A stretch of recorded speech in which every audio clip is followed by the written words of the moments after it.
Olá, meu nome é Karina Santos, sou aluna de pedagogia e a partir de agora eu vou apresentar o meu trabalho, que é da disciplina Ensino e Aprendizagem de Linguagem, como formar leitores críticos na escola pública, uma reflexão sobre a alfabetização e letramento e práticas pedagógicas. É um trabalho pela disciplina Ensino e Aprendizagem de Linguagem 2. Então, o que é leitura e letramento? Durante muito tempo, acreditou-se que ler era apenas decodificar palavras, apresentar o abecedário, mas autoras como a Magda Soares, ela demonstra que a leitura é um processo muito mais complexo que isso, pois envolve interpretar, estabelecer relações e contribuir e construir sentidos. Então, aqui a gente precisa fazer uma pequena distinção, uma pequena diferença entre alfabetização e letramento. A alfabetização, ela corresponde à aprendizagem dos sistemas de escrita, a escrita alfabética, ou seja, a compreensão entre letras e os sons dessas letras, os grafemas.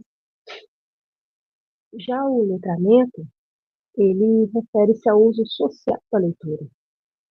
Uma pessoa letrada, ela é capaz de utilizar esse conhecimento para resolver problemas do cotidiano, situações, comunicar com as outras pessoas, com o grupo, buscar informações a partir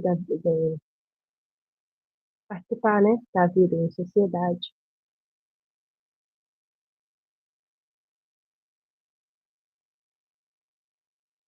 Alfabetizar e letrar não são processos antagônicos, nem são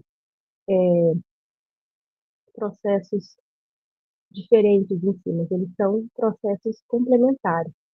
Eles acontecem simultaneamente, né? As crianças precisam de aprender o funcionamento da escrita, e participando desde o início de situações reais de leitura. Então, a leitura e o letramento, né, a alfabetização e o letramento, é uma, essa compreensão, ela dialoga com a psicogênese da língua escrita, que mostra que a criança, ela não aprende por simples memorização, mas constrói hipóteses sobre o funcionamento da escrita ao longo do processo de aprendizagem. O papel do professor é justamente criar situações que favoreçam essa construção, mas compreender como a criança aprende é apenas o primeiro processo, é o primeiro passo. Surge então uma nova pergunta: como organizar práticas pedagógicas que forneçam essa aprendizagem, que favoreçam, né, essa aprendizagem? É, nós sabemos que cada estudante ele aprende de uma maneira diferente. Então, o professor, durante o processo de aprendizagem, ele deixa de ser apenas um lugar, né? Ele deixa de ser o transmissor do conhecimento. Ele passa a atuar como um mediador da aprendizagem. E essa ideia, ela se aproxima com as contribuições de Vygotsky. O desenvolvimento, ele é um resultado das interações sociais e da mediação realizada por pessoas mais experientes. No caso, os alunos seriam mediados por uma pessoa mais experiente, que é o professor. A aprendizagem ela acontece nessas relações estabelecidas entre o professor, o estudante e o contexto social que eles estão inseridos ali. E as propostas pedagógicas, pensando aqui para alunos do ensino fundamental, principalmente, elas têm que ter leitura compartilhada, rodas de conversa, possibilidades de produção de texto, formação de palavras, formação de fones,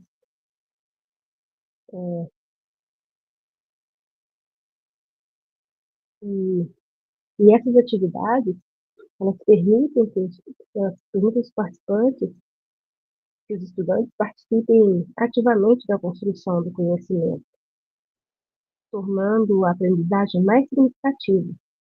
Mais do que ensinar a ler, essas práticas ensinam por que ler e para que ler. Entretanto, a escola de hoje ela enfrenta um desafio que não existia, né, e vem se modificando rapidamente nas últimas 2 décadas, que é o convívio diário com diferentes linguagens e tecnologias. E nisso entra a abordagem de multiletramentos e a cultura digital. Nós sabemos, né, que hoje a gente vive uma comunidade marcada pela circulação constante de informações. E por isso, as crianças, qualquer pessoa, ela está o tempo todo envolvida com notícias, vídeos, imagens, infográficos, e elas precisam ser letradas para essa nova perspectiva. E, né, tem os memes, isso significa que o conceito de leitura, ele tornou cada vez mais amplo. De acordo, por exemplo, com a Roxana Rocha, ela defende a importância dos multiletramentos, que valorizam diferentes linguagens, culturas e formas de comunicação presentes na sociedade contemporânea. A escola ela precisa preparar os estudantes para interpretar criticamente todos esses textos, e não apenas os textos impressos. É, temos que pensar também que o letramento digital ele não consiste apenas em utilizar computadores ou celulares. O verdadeiro desafio é desenvolver competências para pesquisar, selecionar, produzir e compartilhar informações de maneira ética, crítica e responsável. E aqui também ensinar crianças e estudantes a avaliarem os tipos de informações que eles têm acesso. É, de acordo com a BNCC, né, o Planejamento e Avaliação, nesse processo, a BNCC, ela exerce um papel muito importante orientar as aprendizagens essenciais que devem ser envolvidas durante a educação básica. No ensino da leitura, a BNCC ela enfatiza habilidades relacionadas à compreensão, interpretação, análise linguística, oralidade e produção de texto, reforçando que a leitura deve ser compreendida como uma prática social. E aqui entraria, né, o multiletramento.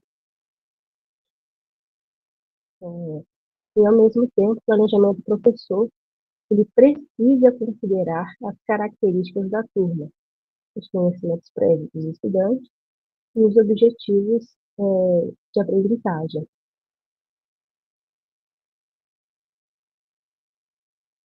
Embora as avaliações externas, né, muitas vezes igual bem aqui na nossa região, as avaliações externas, elas forneçam esses indicadores sobre a aprendizagem, elas não devem reduzir o currículo nem limitar as práticas pedagógicas, como foi discutido no artigo de políticas públicas. O compromisso com a alfabetização de qualidade depende da atuação conjunta dos professores da escola, das famílias e das políticas educacionais. Dessa forma, ao concluir essa disciplina, pude compreender que formar leitores críticos é uma responsabilidade que ultrapassa o ensino da decodificação das palavras. Significa oferecer oportunidade para que os estudantes leiam diferentes textos, construam hipóteses, interpretações, dialoguem entre si e com diversos coletivos também, que utilizem a leitura para entender, na medida do possível, transformar a realidade em que vivem. Isso exige que os professores da escola eles estejam preparados, que haja um planejamento pedagógico com práticas diversas, pois só assim A escola se tornará comprometida com a formação integral de estudantes, tornando os sujeitos capazes de participar como cidadãos, é, e, né, são sujeitos autônomos. Muito obrigada.